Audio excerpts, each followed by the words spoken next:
ce 19-20 week-end à la une de ce dimanche 5 avril. Après une petite trêve hivernale, Europa Park à Rust a réouvert ses portes pour une nouvelle saison un peu particulière. Le parc fête ses 40 printemps cette année, 4 décennies au cours desquelles il est devenu l'une des références mondiales en la matière. Un Alsacien amoureux de Madagascar, Olivier Béra et l'ONG qu'il a fondée seront au cœur d'un documentaire diffusé ce soir sur France O. Nous l'avons rencontré lors de son passage dans la région, son portrait à découvrir dans ce journal. Et puis, comme chaque dimanche, votre route des sports avec ce soir un dossier consacré à un skipper alsacien. Son rêve, participer au prochain Vendée Globe en 2016. Deuxième parc le plus fréquenté d'Europe, 100 millionième visiteur, meilleur parc de loisirs du monde.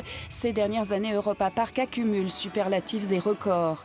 40 ans en arrière, la famille de Forain Mac ambitionnait-elle pareille réussite? Elle qui n'imaginait là qu'un showroom géant de ses manèges avec mini-golf et balades en bûche pour occuper le public.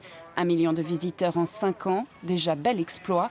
5 millions l'an dernier, ça dépasse la fierté. Encore, vraiment. Je crois que c'est nécessaire dans notre parc ou dans une installation que nous avons, parce qu'on travaille avec les émotions des gens, avec les émotions des enfants. Et il faut garder ça et on reste jeune avec ça. Est-ce la gestion restée familiale, le culot d'investir 25 millions d'euros encore l'an dernier, rien que pour le manège d'Arthur? En 4 décennies, le parc est passé de 15 à 95 hectares avec 11 grands 8, 5 hôtels. Il est devenu le premier employeur du secteur, 3500 salariés, dont la moitié d'Alsaciens. Comme Philippe Span, sa mission, vérifier que les manèges tournent bien, c'est évidemment l'autre clé du succès.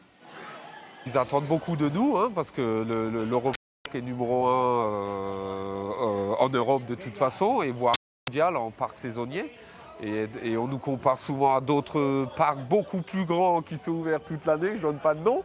Et donc il faut toujours qu'on soit les meilleurs. Pression pour les salariés et pour les successeurs. La passation de pouvoir se fait proche entre le père et les fils. À eux de consolider cet empire bâti sans 1 euro de subvention. On essaye d'améliorer le parc pour toute la famille. Alors c'est pas nécessairement toujours une grande 8. Ça peut être quelque chose pour les petits, ça peut être quelque chose pour les grands-mères, les grands-pères. Prochaine grosse attraction annoncée pour 2018, création d'un parc aquatique. D'ici là, des nouveautés attendent les visiteurs dès cet été, un cinéma à 360 degrés et un jeu concours pour le week-end anniversaire. Un prénom sera alors trouvé à la mascotte Euromouse. Un incendie s'est déclaré